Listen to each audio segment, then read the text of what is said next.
Hey everyone, how's it going? So I hope you guys all enjoyed the episode. This is my spoiler review for tonight's episode. Tonight's episode marks the return of The Walking Dead. It'll be here until like early April. And then after that, a week later, we have Fear the Walking Dead that goes until June. World Beyond Season 2, the Comic-Con trailer, and that's probably going to lead right into The Walking Dead's final season, which is obviously going to air in October. So yeah, tonight begins a long stretch of Walking Dead content for however long, right? Before we go any further, obviously this will contain spoilers as I said, and if you are new to the channel, make sure to be a subscriber if you do want more Walking Dead content like this, reviews, news breakdowns, trailer breakdowns, and all of that. The one thing I want to start off with, and it's something that I actually noticed in the very beginning of the episode, which is in the opening shot when Maggie kills a walker.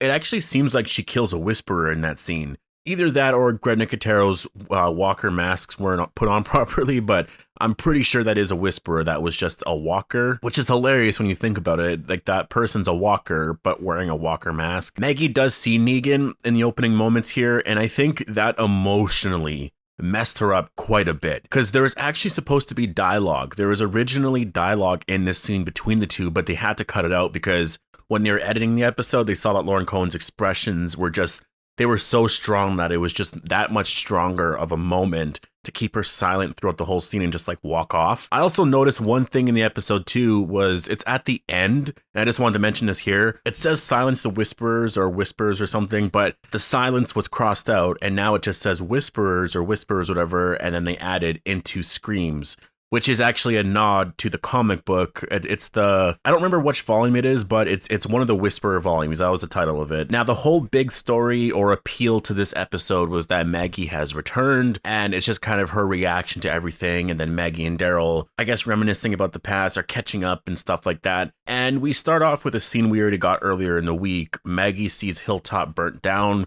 It was a pretty big moment. It was something that her and her new group wanted, right? Like, they came back this way. Maggie did see the notes and stuff, but she came back this way because they thought they could all live there. And turns out, no, you're not going to be able to live there at all. Now they have to go to Alexandria, which has also been burnt down. So that explains a lot of that photo that we saw about, I don't know, a few weeks ago anyways. Like, they posted something about The Walking Dead's final season beginning filming, and we saw Alexandria burnt down, or at least the windmill was burnt. It made no sense because the last time we saw Beta in them, they didn't do that to the windmill. They were just standing in the windmill. There was walkers everywhere, but they just left. But I guess off screen, what happened was the Whisperers probably lit everything on fire, and just somehow it went out, right? So that's the position that they're in right now. Like, they are at this point now where they're just going to have to rebuild, right? The Hilltop probably has a lot more work to do, so that's why no one's staying there, because I don't think you can stay there. You can't really live there. But in Alexandria, you can. I don't think that much was destroyed, but we'll have to wait and see. I'm not exactly sure what happened to Alexandria, but it looked like some of the gates were down, and this was all a shock to Daryl. Daryl didn't even see that, which I guess lines up too, right? Because he was gone the whole time. This is where the Commonwealth is going to come in because they have resources to rebuild.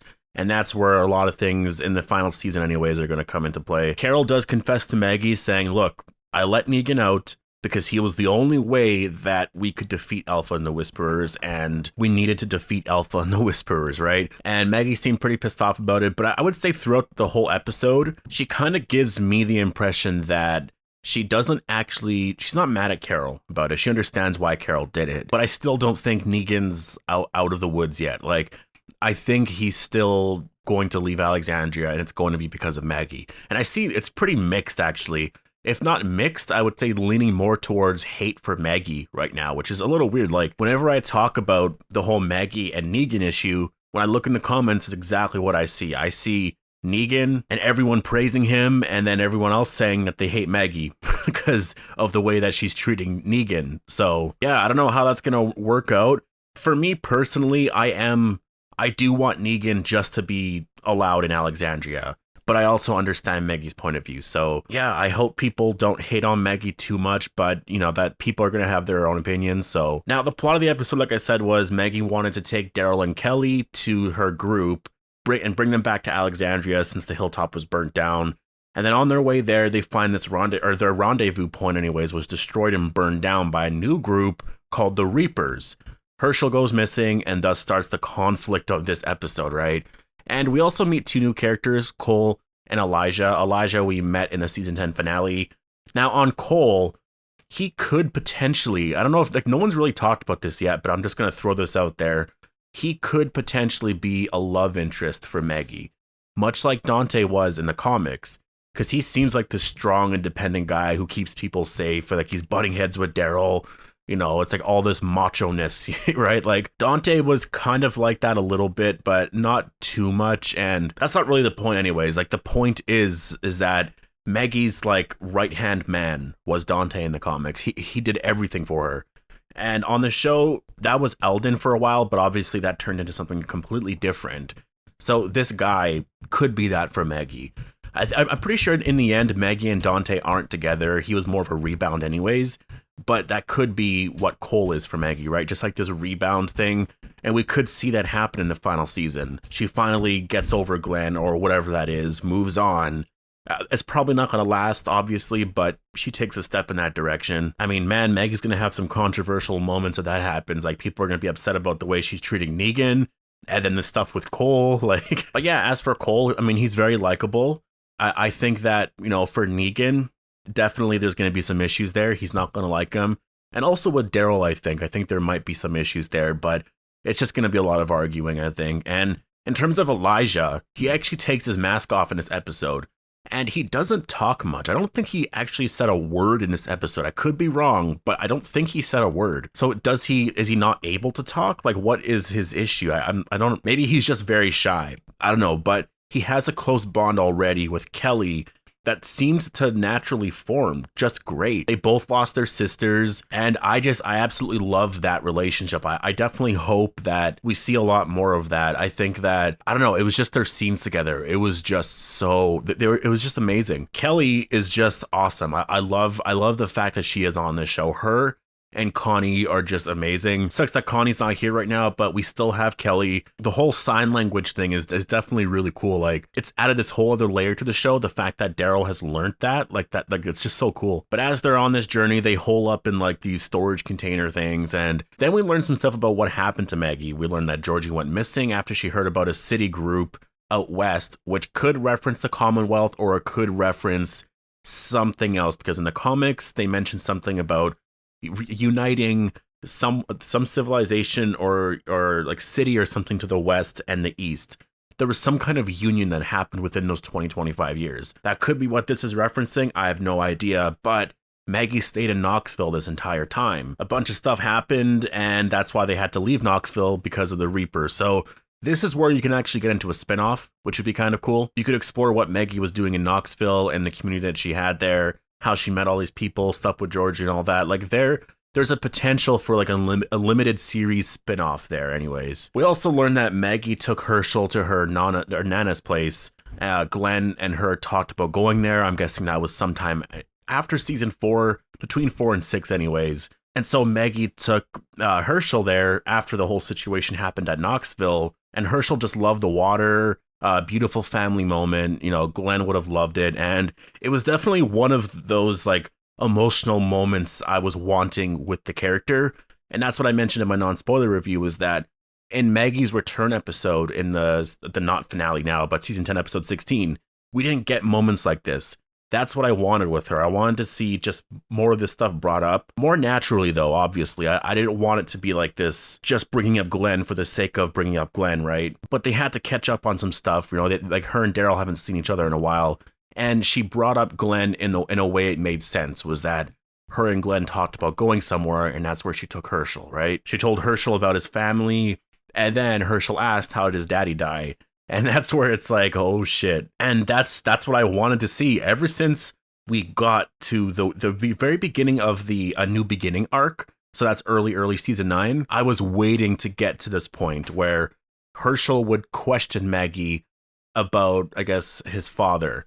I was hoping we would get that in the comic, but we never got that in the comic. It just never came up ever, because Herschel was a baby in the comic, and then he was way older. He was like this asshole, snotty little brat kid who, I guess not really a kid, he's probably like 20 something, but he tried to run a walker circus and everyone got all mad at him. And, you know, he never really talked about Glenn, or we never really got that in the comic. So it's cool to see this character here. And on Herschel, I will talk about Herschel, is that Angela Kang talked about actually making Herschel a lot like Glenn and Maggie. because Daryl meets Herschel really for the first time that he's like this old anyways, when they find him in that tree.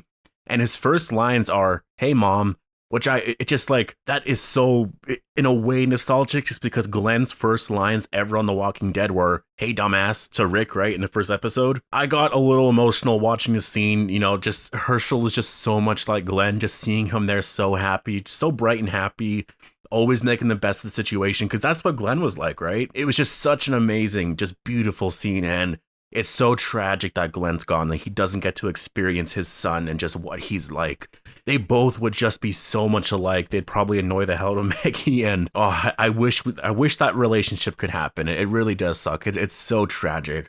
Which, yeah, you get to the whole, and that's the whole thing too about it. A lot of fans support Negan and not Maggie, but a lot of fans support Maggie and not Negan, or people support both, whatever. But I wonder, for the people who don't like Maggie and the whole Maggie and Negan situation and wish that Maggie would just let it go already, I wonder how you guys would feel when Herschel's brought into the mix and when we start to hear more of his opinions on everything. It could change some people's minds on it. I think that's where things could get a little complex, but we'll have to wait and see. The Reapers were a big part of the episode. A lot of the action scenes were pretty amazing.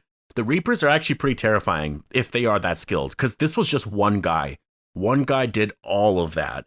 And when he blew himself up too, that literally blew me away, because I wasn't expecting that when we saw this shot of Maggie. I thought that was just, yeah. But I want to learn more about this group, the Reapers. I hope we do eventually, just because, again, if one guy did all of that with a gun, imagine a whole group of them. It makes sense why Knoxville was destroyed.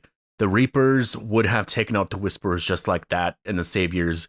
They seem to be a pretty intense group. They're just like a bunch of hunters or something. I don't know, really highly skilled hunters with all this weaponry. But at the end of the episode, you know, Maggie finds, after they kill that guy and they go through all of that, Maggie finds Herschel, and they all come home, and then Negan sees her with Herschel, and now he's worried because he's thinking, oh shit, now what's going to happen to him? And we know what's going to happen to him. Like, he's probably going to be forced to leave Alexandria just because Maggie is most likely going to kill him, right? We saw that in that trailer, and I posted that video yesterday if you guys are interested in that. That is probably going to happen in episode 21 or 22, most likely 22 in the very beginning, or we will learn stuff throughout these next 6 episodes. But yeah, overall, I think tonight's episode was just, it was a good episode. It wasn't anything really amazing. It was just like catch up with Maggie, Herschel, seeing what they've been up to with Daryl, and just like this little spin-off, you know, story. I'm excited for episode 18. I really can't wait to get into that. I will be posting a trailer breakdown video like right after this, so stay tuned for that. But yeah, I thought tonight's episode was a great episode to start off these next 6 episodes. I really look forward to the next one, and we'll have to see where this goes. So I'll leave it here. Post all your thoughts down below. Hope you guys all enjoyed the video, and I'll see you guys in the next one.